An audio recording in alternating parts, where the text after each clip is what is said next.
I came to Eirvale by the northern road, a pilgrim with no God, a stranger with no bond. The gates rose like sunrise, marble and gold, each carving alive with light. I had seen cities before, but none that seemed to breathe faith here. Even the shadows bowed to order. I stopped beneath the archway and listened. There was no noise of trade or quarrel. No barked orders or cartwheels on stone, only the slow, steady rhythm of bells and the faint murmur of prayer. A city speaking softly to itself. For a moment I almost felt unwelcome, like a note that didn't belong in its own song. But the air was warm and it carried me forward. The scent of incense and rain followed every step, and I told myself it must be what grace smells like.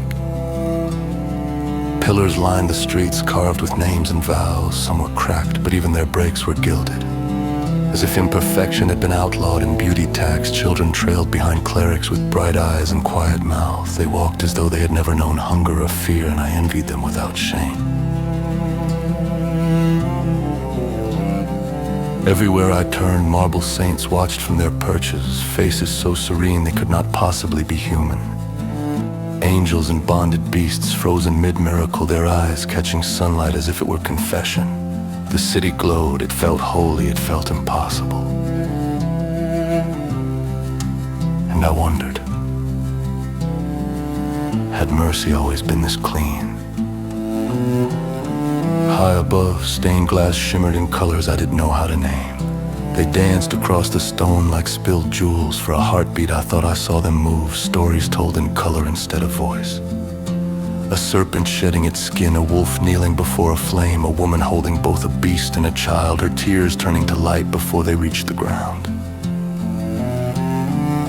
The bells tolled again, a sound so pure I could feel it in my ribs. Not loud but heavy, like the heart of the city beating beneath my feet. People passed me in pairs, each one with their companion beside them. Some walked hand in paw, some shouldered a wing. Their steps the same, their eyes shared. It was beautiful. It was alien. One woman smiled and nodded to me in greeting, then faltered, realizing I walked alone. I saw the shift in her eyes, first confusion, then pity. Then something like fear. She touched the charm at her neck and moved on. I told myself I didn't mind, but the truth is I felt smaller. Not unworthy, just unseen. Like a note left out of a chord. High above, clerics crossed the bridges between towers, their golden vestments trailing in the wind like banners of sunlight. Their movements were so graceful it was easy to forget they were human. Each one carried a small silver censer, and every time they swung it, the air filled with the scent of burning myrrh and something sweeter like warm bread and candle wax and clean rain. I tried to imagine what it would be like to live here, to wake each morning to bells instead of thunder, to live without fear that the gods might forget your name. I thought of my own name, how no one had spoken it in weeks, and I whispered it quietly under my breath just to see if it still felt like mine. Children played near fountains that sang in tune, their laughter like small birds between the chimes. I smiled before I realized I had, that something about their laughter reminded me what hope used to sound like. I passed the Registry Hall but did not yet enter. The building shimmered with light, every surface etched with names that seemed to glow from within. The door stood open like the mouth of a promise. Inside I could see rows of desks, clerics writing, stamping, praying, the rhythm of mercy measured in ink. It was beautiful. It frightened me. Instead I wandered the outer courts. The wind moved softly there, carrying with it the smell of oil and wet parchment. Begging was forbidden, but prayers were not. The poor knelt with open hands, their palms marked with ashes in the shape of the giver's son. Some sang. Some just mouthed the words. I didn't know which were more devout.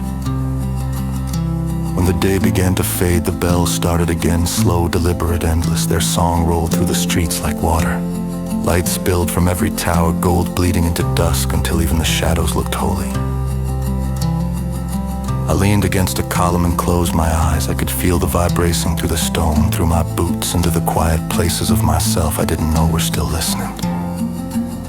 I thought about what it must be like to grow up here, to be born into a world where mercy was as common as air, to never wonder if you were loved, to never have to be alone. It was almost enough to make me believe. When I finally opened my eyes, the sky above Eirvale burned with color. The towers glowed as though lit from within, the glass alive with stories I couldn't yet understand. I stayed until the final bell faded into night. And as silence settled, I realized I was smiling, not because I understood this place, but because